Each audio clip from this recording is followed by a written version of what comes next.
Bom dia, meus irmãos, a paz do Senhor Jesus, tudo bem com vocês? Graças a Deus, um novo trimestre que se inicia na nossa escola bíblica. É a escola bíblica dominical, hoje segunda-feira, hoje terça-feira, segunda, quarta, sábado, sexta, né? Não importa o dia, né? O mais importante é estarmos aqui estudando a palavra do Senhor. E desde já eu te agradeço demais a sua atenção.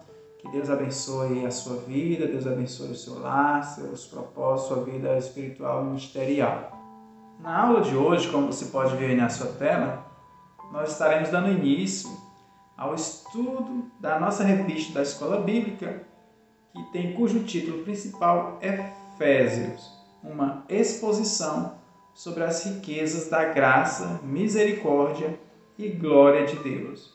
Antes de iniciar nossa aula, eu quero agradecer a você por você estar aqui acompanhando o nosso canal.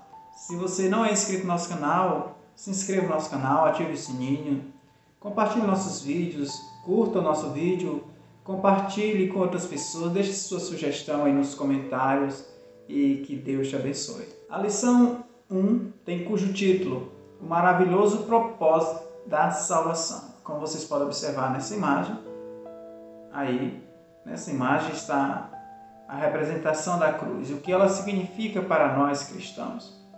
Cruz vazia, Jesus Cristo não está mais nela, Jesus Cristo também não está morto. Seu corpo não foi decomposto para a glória de Deus. Em Cristo Jesus, Deus nos redimiu a Ele. Em Cristo Jesus, nós somos mais do que vencedores. Em Cristo Jesus, nós podemos todas as coisas naquele que nos fortalece. É tudo por Ele e por causa dele são todas as coisas. Os fundamentos da nossa aula de hoje. Texto áureo. Efésios capítulo 1, versículo 4. Porquanto Deus nos escolheu nele antes da criação do mundo, para sermos santos e irrepreensíveis em sua herança. Aleluia. Os objetivos são 3 objetivos. Primeiro, ensinar acerca do conteúdo de Efésios. Segundo, mostrar os benefícios da graça em Cristo. E terceiro, explicar como nos tornamos filhos de Deus pela adoção. Qual era o contexto, professor Zéias, de Efésios? Vamos compreender melhor. Efésios foi capital da província romana na Ásia, ou melhor, na Ásia Menor, que é a atual Turquia. A carta foi escrita por volta de 60 e 62 depois de Cristo. Por quem, professor? Pelo apóstolo Paulo. Efésios foi um centro político, educacional e comercial. É provável que o evangelho tenha sido levado a Éfeso em primeiro lugar por Priscila e Áquila, por Paulo, que fora deixado lá por Paulo em sua segunda viagem missionária. Efésios é o povo, né, meus irmãos? E Éfeso é a cidade. Foi afirmada por Paulo em sua terceira viagem missionária e pastoreada por ele por 3 anos. Timóteo pastoreou-a por 1 ano e meio. A igreja de Éfeso era atormentada por mitos e genealogias intermináveis. Isso está a referência em 1 Timóteo 1 e 4. E por ideias ascéticas e não bíblicas. O que é ideias ascéticas, professor? Ideias ascéticas são aquelas pessoas, né, que acreditam que você tem que se abster do casamento, que você tem que se abster de alimentos para você ter uma vida espiritual plena, cheia de luz. Cerca de 30 anos depois, Cristo deu ao apóstolo uma carta a essa igreja, afirmando que eles abandonaram o primeiro amor por ele. Apocalipse, capítulo 2, versículo 1 ao versículo 7, pelo apóstolo João. Esse mapa aí, como vocês podem observar, tem como foco principal a cidade de Éfeso.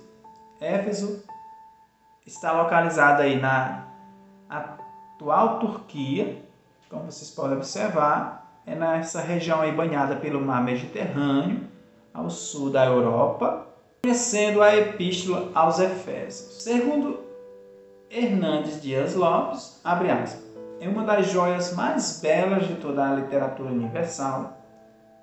Tesouros belíssimos e assais preciosos podem ser encontrados em cada versículo dessa obra inspirada. Os grandes temas da fé cristã ornam a coroa dessa epístola: soteriologia e eclesiologia. A soteriologia, como vocês sabem, trata da doutrina da salvação. E a eclesiologia fala sobre a igreja. Paulo aborda a reconciliação dos judeus com os gentios, o mistério do evangelho, a plenitude do Espírito, a família e a batalha espiritual. Essa carta não é apenas teológica, mas sobretudo prática. Paulo une de forma equilibrada doutrina e vida, teologia e ética. Nos 3 primeiros capítulos, Paulo lança as bases da doutrina e nos 3 últimos aplica a doutrina. A ênfase essencial de Efésios é apresentar a igreja como corpo de Cristo. Segundo MacArthur. A importância de estudarmos Efésios, segundo Hernandes Dias Lopes, abre aspas. Estudar essa carta é pisar em solo sagrado. Precisamos fazê-lo com os pés descalços, o coração esbraseado e os olhos untados de lágrimas. Fecha aspas. Como você pode observar, aqui é um comentário expositivo da editora Agnus, do pastor Hernandes Dias Lopes. Ele vai ser um dos meios principais, uma das bases para eu planejar e estudar cada lição dessa nossa revista. Tá bom, meus irmãos? Eu também utilizo o comentário bíblico MacArthur e também o manual bíblico MacArthur. Claro que a Bíblia é o meio principal, tá bom, meus irmãos? Então, se os irmãos puderem acompanhar aí, Deus abençoe. Portanto, o autor da revista ele fala sobre a apresentação do mistério de Cristo da igreja. Que mistério é esse? Vamos para Efésios, capítulo 3, versículo 5 ao versículo 6. Esse mistério não foi dado a conhecer às pessoas de outras gerações, mas agora foi revelado pelo Espírito aos santos apóstolos e profetas de Deus, significando que, por intermédio do Evangelho, os não-judeus são igualmente herdeiros com Israel, membros do mesmo corpo e coparticipantes da promessa em Cristo Jesus. Aleluia, né, meus irmãos? Graças a Deus por essa revelação, né, desse mistério, que tudo foi por meio de Jesus Cristo. Ele nos escolheu, não fomos nós que escolhemos a Deus. Então, louvemos a Deus por Deus ter nos escolhido. Nós não teríamos como jamais pagar a nossa dívida de pecado, mas através dele, né, através de Deus Pai, Deus Filho, Deus Espírito Santo, hoje nós podemos, né, sermos redimidos, sermos salvos e sermos eleitos para a glória de Deus. A apresentação do mistério de Cristo e da igreja. Efésios 5:32 vai falar sobre esse mistério de Cristo e da igreja. Este é um mistério grandioso. Refiro-me, contudo, à união entre Cristo e sua igreja. O que MacArthur irá falar sobre esse mistério? Abre aspas. Uma grande verdade enfatizada é a da igreja como o corpo espiritual e terreno de Cristo. Essa metáfora retrata a igreja não como uma organização, mas como um organismo vivo, composto de partes mutuamente relacionadas e interdependentes. Cristo é a cabeça do corpo, enquanto o Espírito Santo é seu sangue. O corpo opera pelo uso fiel dos vários dons espirituais de seus membros, concedidos de forma soberana e única pelo Espírito Santo a cada crente. Fecha aspas. Acredito que aí está bastante explicado como é esse mistério, né? Que é, através de Jesus Cristo, por meio do Espírito Santo, uma graça enviada de Deus Pai a cada crente. Aleluia! Agora o autor da revista ele vai falar sobre os privilégios concedidos por Jesus Cristo.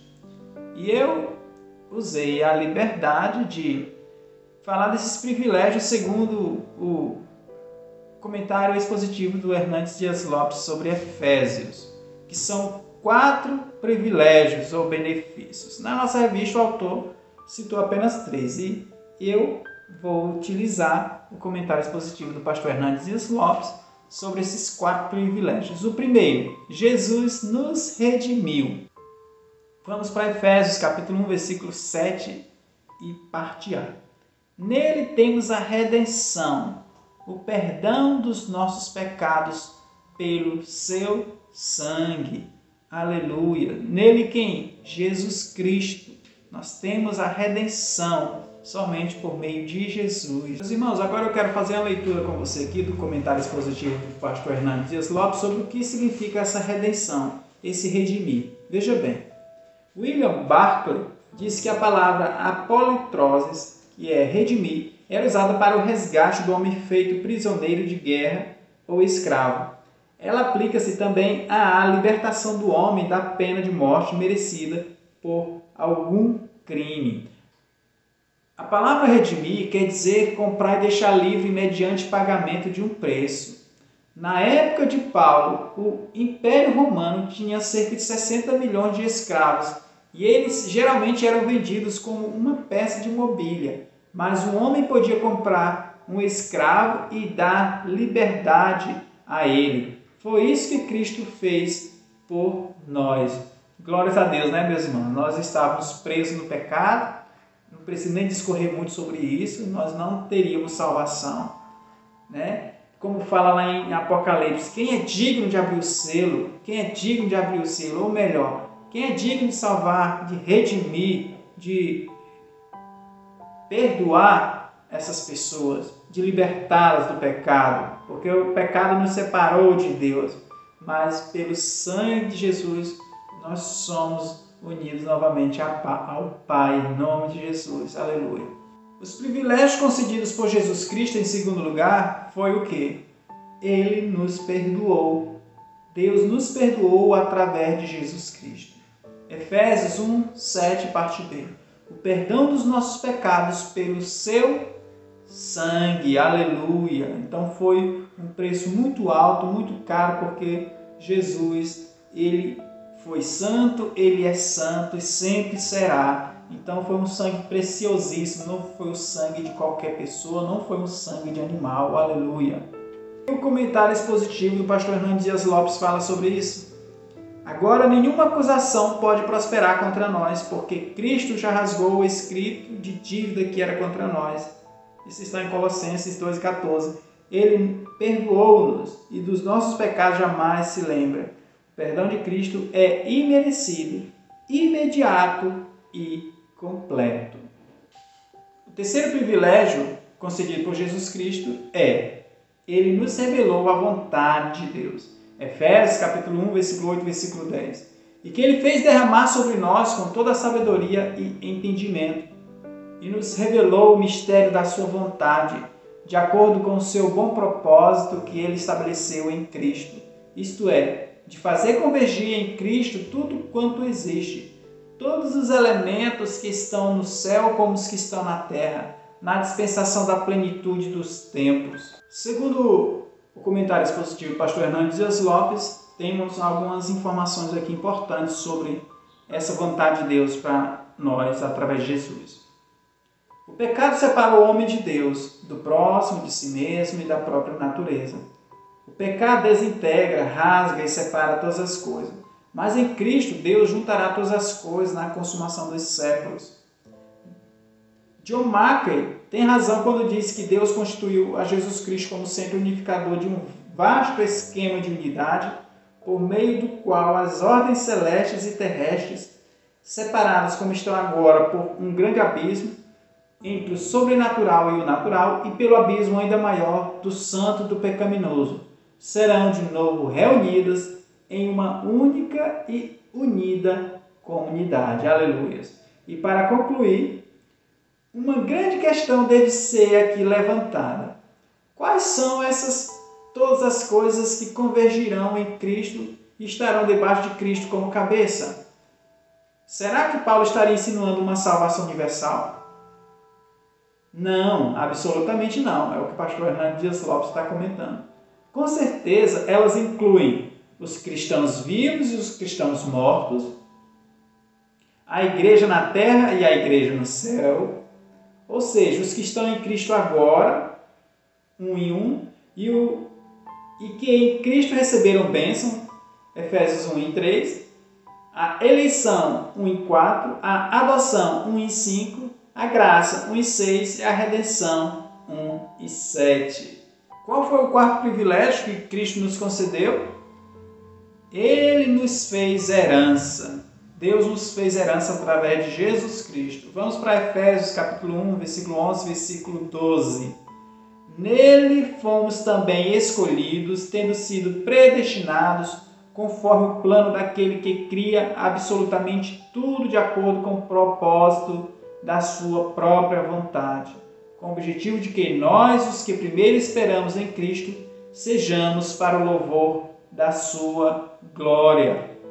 O que o pastor Hernando Dias Lopes vai falar sobre sermos herança de Deus através de Cristo Jesus? Veja bem, somos valiosos nele. Pense no preço que Deus pagou por você para que fosse herança dele.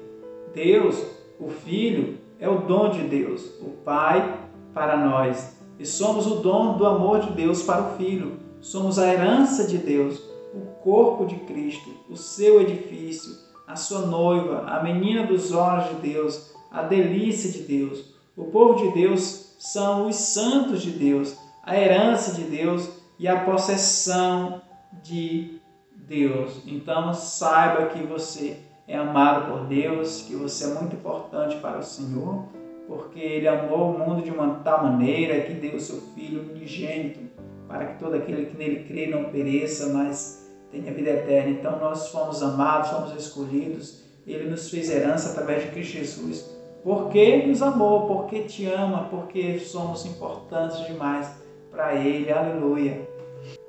E para concluir, como você vê na sua tela, o autor da revista ele vai trazer esse questionamento sobre as grandiosas riquezas da graça. Quais são as riquezas da graça de Deus? Em primeiro lugar, a eleição. Cabe destacar que na próxima aula nós estaremos falando sobre a eleição. Nessa aula de hoje nós iremos apenas fazer uma breve exposição, porque numa próxima aula nós estaremos comentando e discorrendo maior sobre o que é eleição.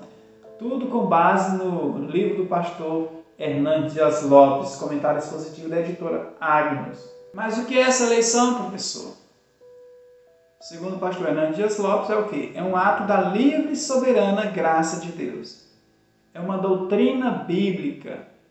Amém? Eu te convido desde já. Próxima aula nós estaremos discorrendo maior sobre esse assunto tão importante que faz parte de debates nas igrejas, nas rodas de conversas, nas universidades. O autor da revista Bíblia vai falar sobre também uma das grandes riquezas também da graça de Deus, que é a redenção. Só que nós já falamos sobre a redenção. Lembra do tópico lá que fala dos benefícios trazidos por Jesus, que foi a redenção, que Ele redimiu-nos, que Ele nos perdoou? Então nós já falamos sobre isso. Então nós vamos ficar focados apenas na eleição e na adoção. Sobre a adoção, vamos para Efésios capítulo 1, versículo 5. E em seu amor nos predestinou para sermos adotados como filhos por intermédio de Jesus Cristo, segundo a benevolência da sua vontade. O pastor Hernando Dias Lopes vai discorrer muito bem sobre o que foi e o que significa essa adoção. Preste bem atenção. Deus nos adotou, segundo a boa determinação de sua vontade, para sermos filhos adotivos por meio de Jesus Cristo. No mundo romano, a família baseava-se no regime pátria potestas, ou seja, o poder do pai. Sob a lei romana, o pai possuía poder absoluto sobre seus filhos enquanto estes vivessem. Podia vendê-los, escravizá-los e até mesmo matá-los. O pai tinha direito de vida e de morte sobre os filhos. A adoção consistia em passar de um pátria potestas para outro. O filho adotivo ganhava uma nova família, passava a usar o nome do novo pai e herdava seus bens. Essa adoção apagava o passado e iniciava uma nova relação. Deus escolheu-nos e destinou-nos para sermos membros de sua própria família. A eleição da graça outorga a nós não apenas um novo nome, um novo status legal e uma nova relação familiar, mas também uma nova imagem, a imagem de Cristo. Aleluia! Glórias a Deus! Estávamos condenados estávamos mortos para Deus, porque o pecado nos separa de Deus. Quem está em pecado não está em Cristo, e Cristo é a vida. E graças a Deus por ter enviado Jesus para nos salvar, nos redimir. E hoje nós podemos ser adotados, nós podemos ser enxertados nessa videira verdadeira que é Cristo Jesus. O lema e o principal tema da carta de Efésios, segundo o comentarista MacArthur, é o que? Está em Cristo. Então que possamos dia após dia, lutar o bom combate com as armas espirituais que falam em Efésios 6, para que possamos jamais sair da presença de Cristo Jesus. Então é isso, meus irmãos. Agradeço aí, vocês estão vendo do lado as referências da nossa aula de hoje. Eu te agradeço demais. Orem em meu favor. Tenho orado e apresentado a Deus a vida de cada um de vocês. Fique com Deus, na paz do Senhor Jesus. Um ótimo final de semana, uma ótima semana. Amém.